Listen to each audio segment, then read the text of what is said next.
I've missed being on the bass show. What do we call this? All about the bass. All about the bass. Yay! And we've missed you too. I know, and very yet nice to have again, you back. this is potentially this is the second video I've shot today. I know these go out in weeks at a time, so it may look like Lee Voss has been ill for an awful long time, but it's effectively just the day that we're shooting the videos with Nathan. So get well soon, Lee Voss, and apologies that you've got to put up with me for whilst I bumble my way through this this bass video. What are you going to be bumbling your way through today, Lee? Well, pray tell. Line 6 Helix has established itself over the last year or two as one of the sort of the premium options for musicians, guitar players to use in place of a guitar amp if they want to. Right. Along with Axe Effects and Kemper. Helix is kind of like the one of the three, if you like, that most people seem to go with. So we thought we'd show off what it can do for bass players. Sure, because obviously it's kind of well known what it does for guitar. Yeah, it's exactly the same thing. You know, it is a bass amp and bass cabinet, or it has a set of bass amp and bass cabinet emulations in there. Okay. And then a bucket load of effects that you can apply, you know, stomp style effects that you can apply to that. I mean, this is a total first for me. I've never even plugged into one of these things before. I don't know about you with the bass, have you?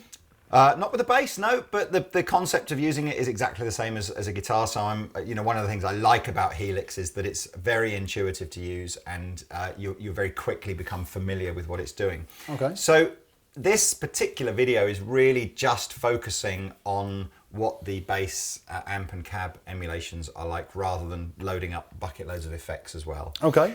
What you guys are hearing is the well, in fact, what we're all hearing is the straight DI. So in here, Nathan and I are hearing it through a pair of small powered speakers on the floor, powered studio monitors, and you're obviously hearing it plugged straight into our DI, into our interface, and through whatever speakers you're listening to. As always on bass videos, you will not get a representative sound if you're just listening through the speaker in your iPhone.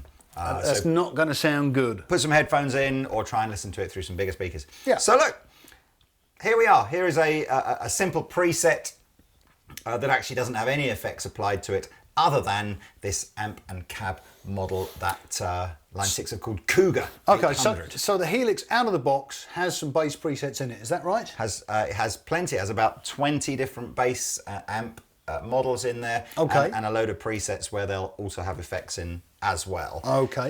But I don't, you know what? I think, interestingly, that's probably the criticism that has been leveled at Helix by most people, is the presets aren't very good. Right. So I think all the Helix owners that are really enjoying using it and getting the most out of it are the ones who've sat and fiddled and gone tweak. Well, I can appreciate that. Yeah, it's the same with a lot of stuff, to be honest with you, out the box. So a Cougar 800 is not, as you might think, an extremely old lady that likes to come on to younger men. Ha ha! Can you imagine an 800-year-old Cougar? Woo! Yeah. That is some, she's going for it there. I tell you, that is some old lady. So we have to kind of guess, it's cryptic, is it? Yeah, As to what it this makes is a based little on? bit more sense when you see it called, which it does in other menus, the G Cougar 800, and then you're sort of beginning to see what Cougar might sound like. It sounds a bit like Kruger. Ah, you see, and this is the game I'm going to play with Nathan. I see. Galene Kruger. This is the GK, the 800 watt head, Okay. with a cab, which I'm not sure which one this has been teamed up with, but it'll, I guess, become apparent as we go through this. All right. So this is a straightforward model. If I hit this button here, it tells me you can see a bunch of presets that we're going to go through. Actually, no, we're going to stick with this Cougar 800 preset, and I'll just change the amp model in it. All right. I should really show you what I'm doing, shouldn't I? So look, the signal path, one of the reasons I think Helix is so easy to use is because this fantastic visual display shows you exactly what your signal path is very, very clearly every time. So this top line here, you can see this sort of silhouette of a guitar over here, and you're plugged into the following things: a volume pedal. Okay. Here. Yeah. A compressor. Okay. A Minotaur, which is a drive, one of the drive pedals inside, Okay. and the amp, and that is the chain. Okay. The amp is kind of like always on, and the studio compressor, you can see, has assigned itself to these two buttons here. Okay. Again, really, really nice. The visual. You can make these lights light up whatever color you like, but there's like a line 6 formula. So compressors are always yellow and drives are always orange, and okay, that makes modulation sense. effects are always green or blue or whatever they are. Sure. So I'm going to switch everything off and focus on the amp. I can fill up this chain with. Can you switch the amp off just so we can hear what it sounds like straight through? Yeah, I think so. Can I switch the amp off? What a jolly good question. I must be able to somehow. It's like a bypass or something. There. Done. Bypass. Look at that. It's that big button that says bypass. Danish Pete was about to jump in and show me what to do, but I worked it out. And that, ladies and gentlemen, is a good example of how intuitive this is to use, because somewhere on here is normally a button that's pretty obvious what to press. Okay. So here we go. This is now the bass straight into the desk, bypassing everything on here. Sounds like this. It actually sounds okay, which is probably why so many bass players do just plug straight into the channel strip when they're recording their bass, because it doesn't sound that bad. But anyway, so So stick that amp back in. he says, right, so the amp now is back on. So very different sounding. Yes, it is, yes. You've got the characteristics of that amplifier now, I see. Yeah, and you can see across the bottom of the screen here, because we're on the amp and cab, because we've highlighted the amp and cab little graphic here, Yep. that we've got drive, bass, low, mid, high, mid, treble, and channel volume straight away to mess around with. So I can Just like the controls you'd normally have on any Absolutely. on the front end of any bass amp, yeah. because I've got 3 little dots just here, just above that piece which says 7.5, Different that page. indicates that there are more pages. Right, So there you go. Then the final one is what the cab is. So it's a 4x10 Rhino. right. A herd, I think, is what. I've heard of rhinos. Yeah, 40 rhinos. 4 times 10 rhinos is a herd. Right. And you can see again, you can adjust mic placement, type the type of microphone, the distance it is from the speaker, various other parameters. Wow. And that's it. So there isn't, really, again, without having to get heavily into a manual or whatever, you're going, okay, well, look, I should be able to mess around with that. So whilst you're playing, let me just see what kind of sounds we can get. I mean, I think you're more into your cleaner kind of bass amp sounds, aren't you, rather than your Doesn't dirty bother me. No? You Okay, do fine. whatever you Let's want. do it then. See. Let's clean it up a bit, maybe. Okay. I'll Scoop it a bit, maybe, just to give you a sort of a more soul-y, poppy kind of vibey bit. But have a play. So I'll play and you're going to Yeah. fiddle about, yeah? Mm-hmm. Okay.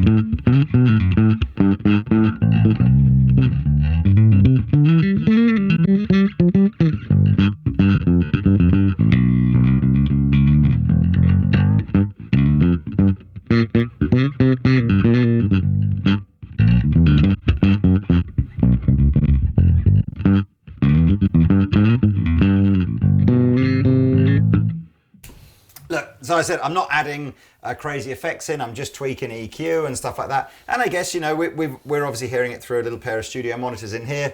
So what I'm doing on the EQ to kind of get it how I like it to sound might not be how you would want it to sound or whatever. But that's that amp. So I guess the thing that I was going to try and do in this demo was show off some of the other amps that are in here for the bass. Okay.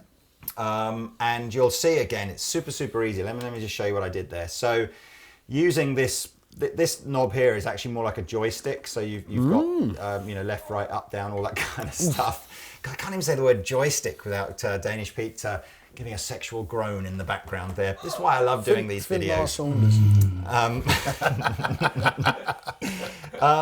So you would potentially, either go to an empty spot and drop some stuff in, or you can move these around if you want to. But if you simply just want to edit something, you dial on there and then you push the joystick down, and you'll see it goes straight into what it is, so it's into the amp models, but I can kind of, if you like, go into the actual effects selection. So I don't want that to be an amp block anymore. I want that to be a reverb block or whatever you want to do. Anyway, but we want it to stay as an amp and cab block. You can see straight away it's very, very easy to separate the guitar and the bass amps out. Okay. And here is my list of bass amps. Right. The bottom of the screen, as you can see, changes for each of these. Can you see that all right? I can. So if the amp, and these are all designed to replicate the kind of knobs that you would actually have on that amplifier. Okay. Now, again, this is for copyright reasons. Obviously, Line 6 don't They cannot directly reference. And you know there is. We should say there's no affiliation. These aren't authorized. No, it's just replicas. It's just what someone thought. But a very helpful chap on the internet has listed what they are. So Tuck and Go is. Hang on. You're going to guess, aren't you? Is it an Ampeg? The thing with the flippy top on it? Portaflex, yeah. Yes. Which you tuck and go. Hey. It's not. Like an operation that you might have to make yourself look younger. Look younger? Isn't that what a tuck and go is? It wasn't what I was thinking about. Look thinner. Right. Possibly. Is that what you're Look saying? more like a lady. That's what I was I see. Okay. Yeah. I see you having one of those operations. Yeah. Righto. Then do you want to go for SV Beast? Come on, that's easy. Ampeg SVT? Yeah. Yep. Cali. Oh, these aren't in order, I'm afraid, on my phone, but Cali Bass. You got that right Mesa before. Boogie? Yeah, it's a Boogie M9 carbine. The Cali 400 is another kind of Boogie bass. Yeah. We did the G Cougar 800, the Demi Moore special edition. The Woody Blue. Now that's a difficult one. I've not even actually heard of the brand of bass amp it's supposed to be here, so I'm not expecting you to get this. Right. You need to get some more blood to that, then you've cut the supply off and it's gone blue. Give us a clue. Purple Woody. Give us a clue. I've never heard of it. Have you heard of an acoustic 360? Yes. Oh, you have? I think it's what Jacko used to use. What's so funny about that? That's it. Danish Pete's lost it in the background. It's honestly, I don't know what happened to Danish Pete in his childhood. He's terrible. He's something so really warped. terrible. He's so warped. Anyway, you'll get this one. So acoustic, yes, that's an old. That's like a 70s amp. Yeah, Okay, so the Del Sol 300 is. Think of what Sol is. Sun. Yes. Oh. Right. So that's it. It's a Sun Coliseum 300. That sounds ancient. It will be ancient. Yeah. The Busy One. The Busy One? Yeah, Busy One. No, another amp I'm not terribly familiar with. I think I've heard of them. Have you heard of a Pierce BC1? Right, okay. No, not heard of that. Well, anyway, so Busy One is the Pierce BC1. Right. Busy One Jump, is the two channels jump together. And then the last one, which is relatively obvious and easy, Agua 51. Want to guess what that is? Aguilar. Yes. You're very clever. Let's listen to those amps and see if they sound like what they're supposed to sound like, I guess. How would we even know? That's a good question. Most of these I've never... Anyway, look. But that's why it's good for the people at home because, let's face it, we don't know what we're talking about. But it's a good thing, isn't it? Because we're all in it together. Yeah. Well, look, none of us know what we're doing. I do think, in fairness, what I like again about this, it just makes things simple. So if you look over on the left here... Yeah.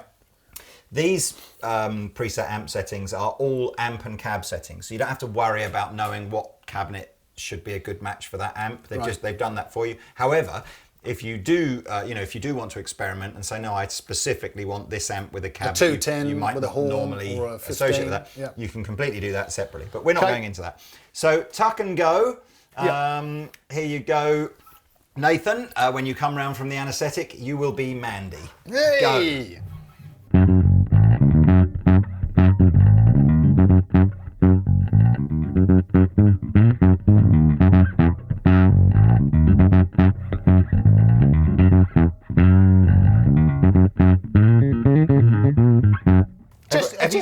So this has got the Minotaur on, is it? No, off.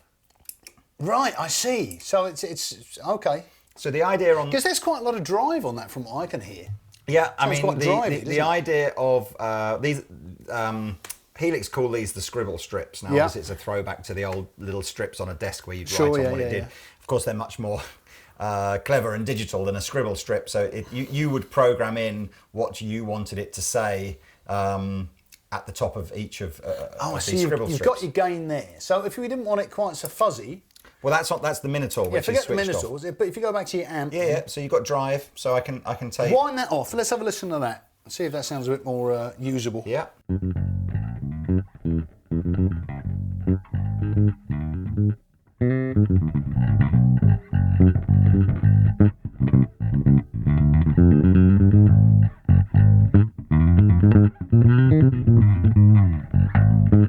Yeah. Yeah.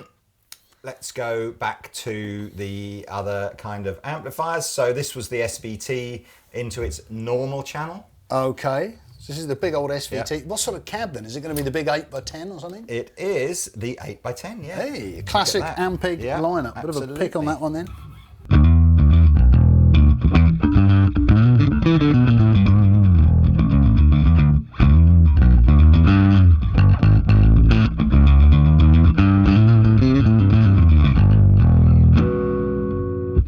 It's ever so. I mean, that sounds overwhelmingly bassy to me, but again, it's hard to know whether that's just because of the speakers we're using. Well, they in are on here the or- floor in here. Yes. So it's going to give them a lot So more body. I think we are going to it rely like in there, on Pete? our audio engineer, Danish Pete, to say yes, it's sounding good. I'm interested to know actually. And you may know there are some additional controls over here for the amp. I do know what master does. I know what sag does. It's that feeling of how sort battery of tight given and out. responsive it is, or whether it's loose. Hum, I'm guessing, is hum. Ripple.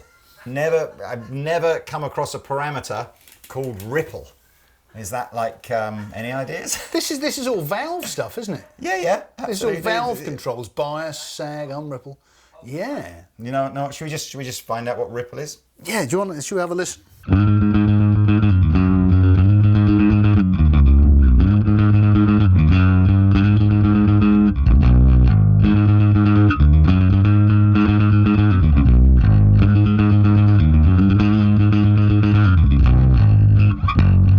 Did you hear the ripple come in there at any point? It's subtle, isn't it? It's pretty subtle. Do you want to be in this video? It's like he hasn't stopped since we started, has he? It's relentless. Welcome to my world. So, all of this is largely to do with the power amp section of the amplifier, and it will all be very subtle. A lot of the time, this is about the feel for the player. So rather the than detail that they're going into is quite incredible, isn't it? Anyway, so that was the SV piece on its Right. normal channel. Yeah, Now yeah, it yeah. has a Brut channel, bright, Bright. presumably.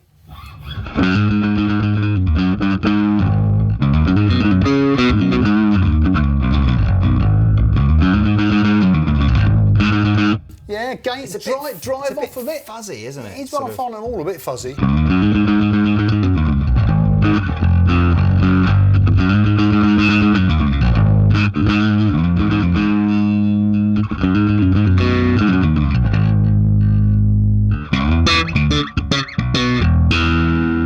No, do you know what? I think the issue here is that we've never really had an SVT rig in here, and certainly not, even if we had, we wouldn't play it at the kind of stadium rock volumes that you would. But Yeah. it is an amp that is... You sort of imagine you'd be able to get a clean sound. I've played many SVTs that have had a clean sound on them, you know. So Yeah, well, I mean, again, I think if we take the drive down... take it right out and see if we can get something sort of usable on that front.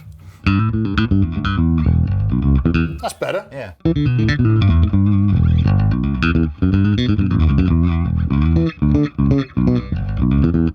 Yeah, you can still hear it's got that nice valvey kind of warmth to it, hasn't it? But without the fuzz. I think this is just a good example of the criticism, again, of Helix, which is that none of the presets are really showing the product often necessarily. Out of the box. I wonder if But then, sometimes yeah, they're but if- designed to be extreme, like, you know, like, whoa, you know, mega distortion. Sure. Well, yes, well, that makes sense. But then, of course, if you have so many variables and you've got one preset, that preset can only be one sound. And then it's up to you, I guess, to then For sure. to tweak it to the way you want it. Well, let's go woody blue. I've forgotten that was acoustic, wasn't it? 360 or something, was it? Maybe that's a nice clean sound. I don't know. Let's have a look. See what that's like. The acoustic.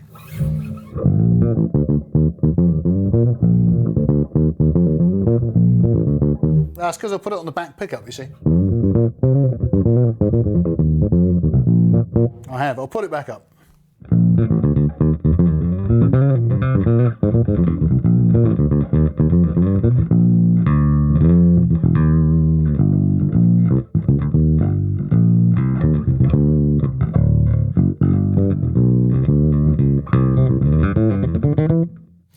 I should say now, obviously, the Helix is available as a floor unit or a rack unit. You might be thinking if your only intention was to use this in a studio, you might decide to go for the rack version rather than the floor version. However, I think most people I know that have got this are using it in a live situation, and you can see from presumably one of the cameras, the forward-facing cameras here, there's a bucket load of ins and outs on the back of here, crazy amount of ins and outs. Actually, the ins and outs and the scribble strips are the main difference between this and another product called the Helix Lt. So the Helix Lt is exactly the same processing functionality. Is that light? Yeah. It's exactly the same Sounds processing. the same? Yeah, it's completely identical. Same software, same processors, same functionality. Right. Less money. Okay. And what you're sacrificing there is about half of the sort of the I/O on the back is removed, and the scribble strips are all removed. So the only indication you've got of what the buttons do then is the color they light up and what information you get here. But it does save, from memory, £300 or £400, and it's the same thing. So how much are these then?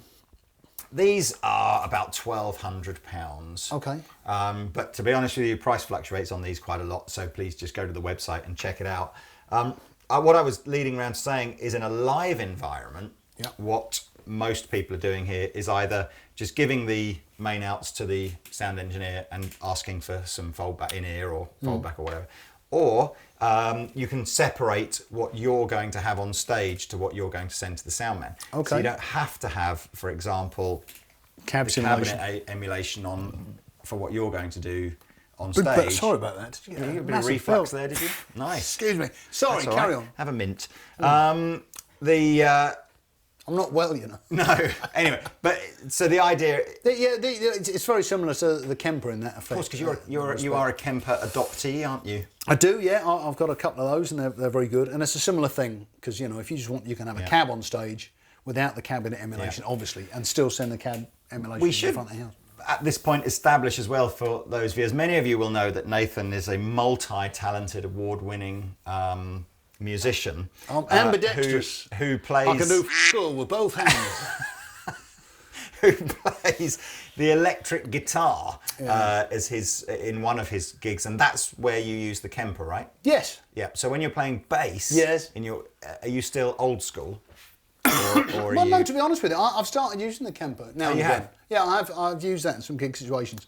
Although sometimes it's just easier to turn up with a, Yeah, with an amp. With an old school amp. So the only reason I meant to say that is, yes, when Nathan talks about using the Kemper, it's not normally in this kind of as a bassing thing. No. Although it can do. No, it can't. No, anyway, so that was the Woody Blue. Let's go to the Agua 51. Now, this shouldn't be too drivey, should it? So. Well, you think not, but who knows? Let's have a listen. Oh, that's better, yeah.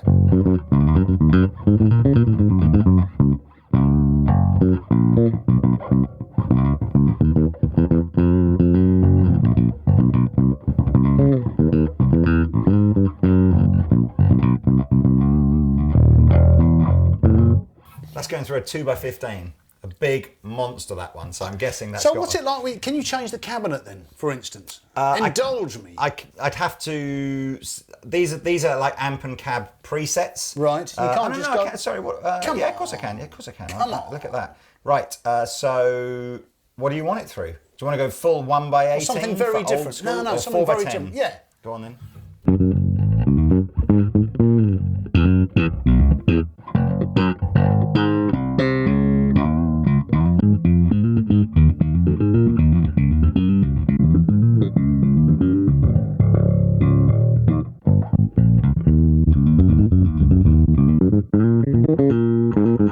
about 12.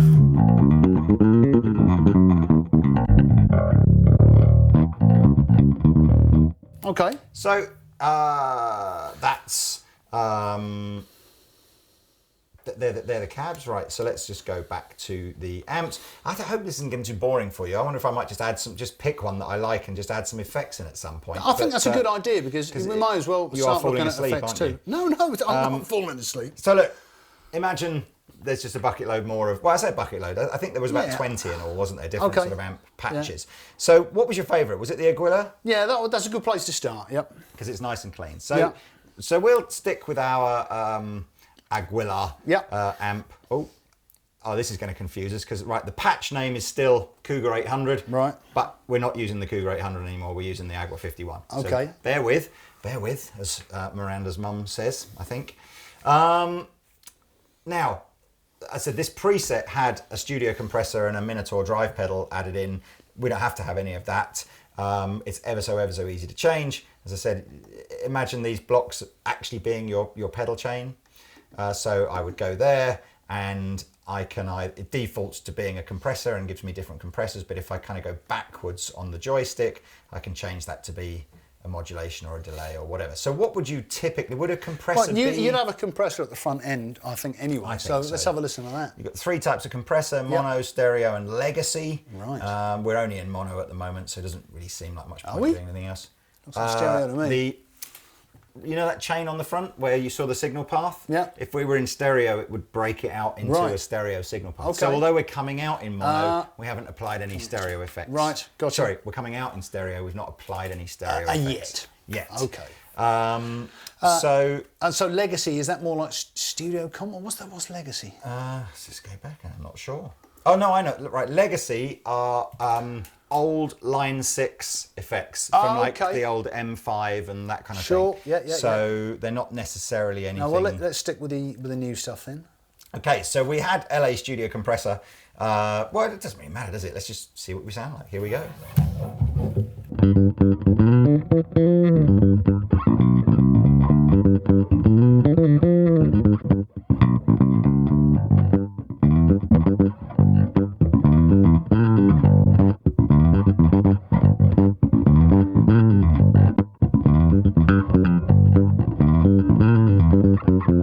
And exactly the same as the amp, as I change the effect here, the parameters across the bottom here update themselves to be whatever it is. Again, I've got 2 pages worth of stuff here that I can adjust, and it's very, very intuitive and simple to use. I think that's what we're discovering, isn't it? That it's like you say, it's pretty logical. It's very logical. You know, this isn't one of these things. I do genuinely think that, you know, if you really, really take an incredibly sort of sweeping statement about what is it about Axe-Fx, Kemper and Helix, I think everybody agrees that the Axe-Fx is capable of some of the most impressive tones that you can get out of a digital piece of equipment, but there is a manual the size of the yellow pages to go through, and it feels very much like there's 50,000 parameters for everything you might want to do. Right. Kemper is the polar opposite. It's kind of like there's almost nothing to do on a Kemper, so it's very much about just trying to find download an amp model, you know, a profile that you like, or profile your own model, and then within that you're not really changing anything. There's some very, very rudimentary kind of effects that you can add in from Kemper, and I don't think anybody would suggest that that's the strong point behind the Kemper. You know, it's the quality of the amp model and the simplicity of use. Right. And then Helix, I think, it probably is the one that people would go, okay, well, you know, the amp modeling is not as acclaimed as Axe-Fx or Kemper, but it's good enough. You know, it's good enough to get it into that pro bracket. And then it's just unbelievably easy to use, packed full of stuff, none of which becomes overwhelming, and it's the most affordable out of the 3 as well. Okay. So I think that's its kind of, you know, USP. Boxing. So anyway, we're going to come back out of that. So that's the compressor. Compressor's boring. Okay. Move on. So I know you're not a big fan of drive pedals, but here we go. No, I wouldn't say that. Here is a drive pedal on. Which one's this then? It's called the Minotaur, which I think is the clone, which I don't even really know if that's a particularly appropriate bass drive pedal. But well, I guess it is. Otherwise, I wouldn't have put it on. But look, if I'll play a bit and you go through some different ones, yeah. Yeah.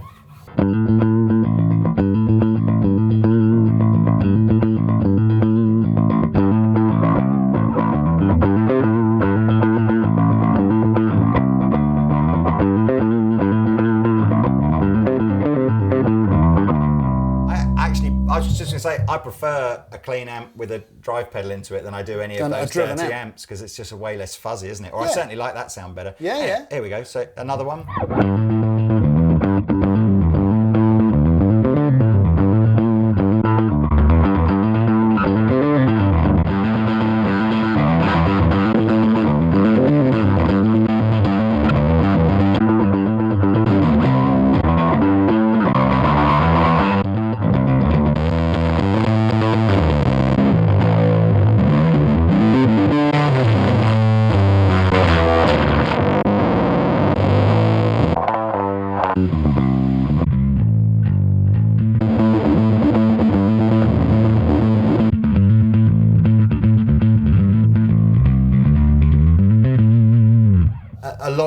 Most of these, if not all of these, are just guitar distortion pedals. So you'd presumably want to tweak them about to get. Some of those sounded nice though. Some of the earlier ones sounded quite good. I thought that Minotaur one, I'm guessing that's why they've used that on that bass patch, because it's not too over the top. No, it did sound. It did what you wanted it to do. Fattened it, gave it a bit of edgy grunt. Edgy grunt. Edgy grunt. My favourite guitar player. I was a singer in a band I used to be in a reggae band I was in. Edgy grunt. It was an Eddie Grant tribute band, wasn't it? I knew Edgy Grunt was a name. It was just, I hadn't quite got it, but I knew it was reggae, and then you went Eddie Grant. That's it, Edgy Grunt. We got there. That's it. We're definitely starting that one. I could be your psychiatrist. I don't think we'd get many bookings in an Eddie Grant tribute band, would we? Was he big enough to Edgy Grunt? Yeah, anyway. Back in the day. But Edgy Grunt doesn't have the same appeal, does it? So look, maybe what we might want to do is not have a distortion pedal. Maybe we'd want something else. Okay. And that is simply then... Now, I've got two options here. Yes. If I go back here, I could add another block. So I could say, actually, I do want to keep the distortion pedal in. I just want to add another pedal. Yep. Or I can just say, no, I just don't want that... I don't want it to be distortion. Right. I want it to be something else. So how about some modulation then? I mean, that's a thing you'd like on the bass. I'll take absolutely. So we're just going to remove the distortion pedal now and just go into something else. So again, I just simply pull the joystick back this way, choose something like modulation, and we're only going into a mono amplifier, so we're just going to stay mono. Okay. And you might want, did you say chorus? Yeah, a little bit of chorus. Why not? I mean, from the 70s or any era I like. Okay. Go.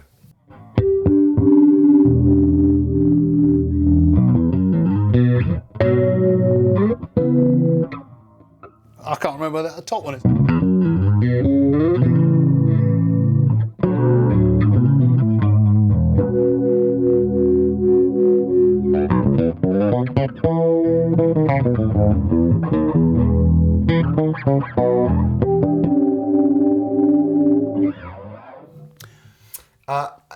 I must admit, some of the stuff that you can do on here, this will freak you out a bit like that. So obviously, we mentioned about the fact that you've got these switches that light up different colours and they're conventional foot switches. However, each of the foot switches on Helix as well are also like skin sensitive. What? So if you just literally press them, it goes into different things like that. And if you hold them, and this is where it gets really freaky, so you can then start to go into deep editing within the unit itself, where you can start to say, right, I'm playing live.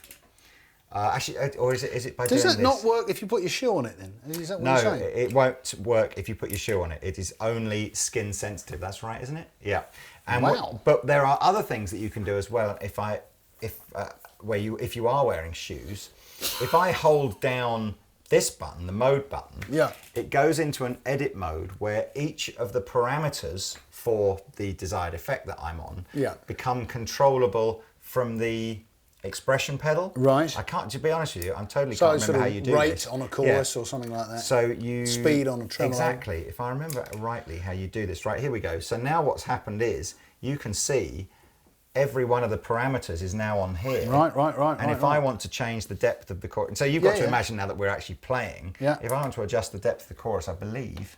Yeah. There we go. So, you can do it with you can literally, if for whatever reason, you know, you're playing a bass or guitar at a gig and something, perhaps, I don't know, perhaps your reverb is just too overwhelming or whatever. Yeah. You don't have to do one of those, like, wait for the bit where you're just playing the open E string or something and you're down. You can literally just carry on playing, and provided that your brain can multitask enough, you can literally just within 2 or 3 clicks get to the point where you go, that's what it needs to be, and then you can exit out of it or save it or whatever you want to do. Right. I just thought I'd just throw that in as a... It's been very, very well thought out, this. But look, back to... That's amazing. What about if you had a damp pair of espadrilles? Would that work? I think a damp pair of espadrilles, that's another great name for a band. The Damp Espadrilles. I don't know. What sort of music would they do? Cuban. Oh yeah. Yeah, definitely. Right. Cuban. Probably slightly sort of sad, melancholy Cuban music. I think. Well, I'm up about for it. life under Castro. Do you fancy doing that? If you want to, absolutely. What are you up to on There's Friday? a lot of demand for this. I can see the T-shirts now. The Damp Espadrilles. It's a great name for a band. Anyway, look, back into the types of effects. So perhaps you might want a delay. I don't know. I mean, look, if you tried to... Delay's good for bass, that works. Yeah. Imagine every effect there ever was ever. Yeah. And it'll be in there. All right, let's not labour the point. Exactly. Is that what you're saying? Yes. So let's go. Let's do...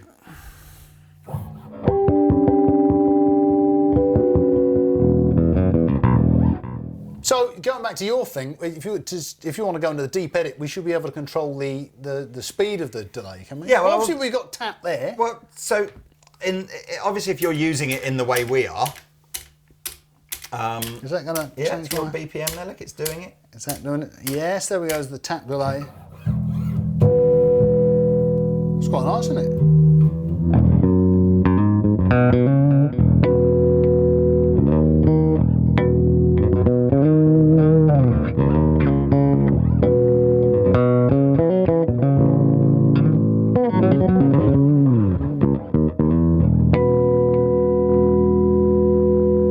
So what you were saying, in the way we're playing here, obviously, the simplest and fastest way to adjust something is just to use the knobs under the menu here. Yeah. If it was a live environment and you were going, I really need to change that delay, same as we did before, hold down the mode button, tell it that you want to adjust the delay, choose, you were saying you wanted to adjust time, didn't you? But you might want to do mix, I don't know, like that. Let's just say mix and then use the expression pedal to go, right, no delay, bucket loads of delay. Oh, in fact, now you've only got delay. Oh, that's good. Very versatile. Very, very versatile. Look, I'm kind of feeling like this is, again, I really didn't want this to be like, here's every single effect. No. I think I just wanted to sort of show some of the bass amp models. Yeah. Again, get across how intuitive Helix is to use. Yeah. And just, chuck a couple of effects in just to see what it is. We've only used a patch with We've barely 3 scratched the blocks surface, in it. I mean, we could have, like, I think is it 9 blocks that Helix will do? 9, 12, 63? I'm not sure.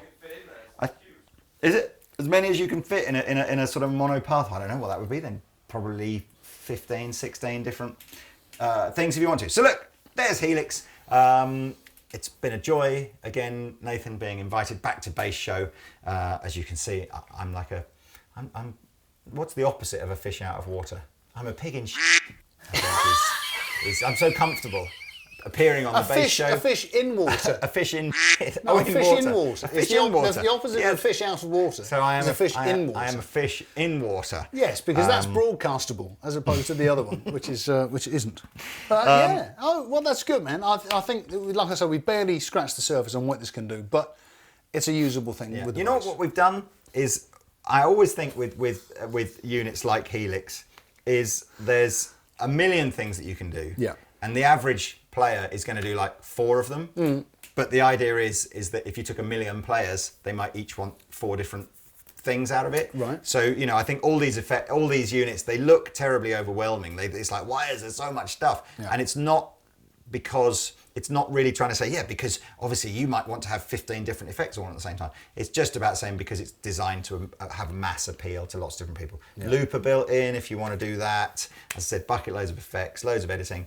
The option to using the effects loops if you've got a, I don't know, let's say you've got a particular favorite compressor, you've got some wonderful old piece of outboard compressor or whatever that you want. You can loop that in and then you can activate whether or not the loop comes on within any different patch. You can you can control channel switching on an amplifier if you want to. I'm sure there's a tuner in there somewhere. No, there's no tuner. No, it just assumes if you can afford a Helix that you know how to tune your bass guitar. No, obviously there's a big tuner display. Loads of digital ins and outs, or digital outs anyway. And then if you don't want all those bells and whistles, get the LT version. Well, LT is, yeah, I mean, LT, if anything, is, I think LT becomes perhaps slightly less intuitive to use because you haven't got this very clear indication of what all the buttons do, although it can still do it all. And also, I understand that they just do, forget all the amp models and stuff, they just do the effects version, yes, right? that has just been released, Helix HX, which is everything that you get in a full Helix except for the amp modelling. Okay, well I think that's something that maybe me and Lee could look at another time, maybe in more depth. I think it definitely go deserves deep, man. investigating. Go deep or go home. I'm going to do both, as they say.